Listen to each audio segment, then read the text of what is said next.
Hi class, for this lab, what we're going to do is we're going to actually identify the 5 number summary. And for a 5 number summary, you have to enter a data set. So first, let's go back to the data set, and I'm just going to add a couple of extra values to the ones that we had before.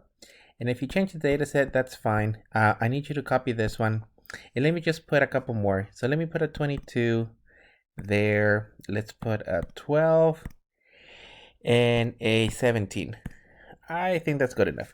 Okay, so take a second and please enter this data set. And if you did the previous labs, you should still have the same data set. But so let me pause it for a little bit to give you a minute.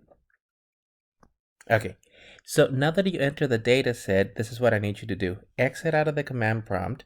So technically second and quit.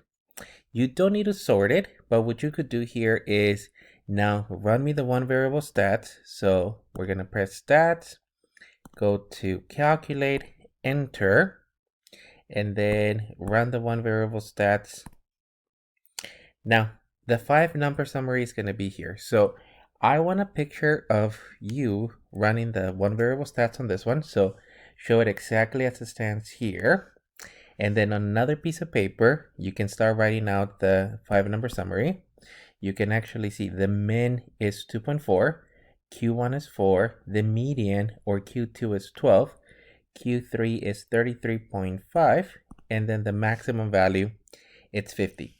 So write them down on paper.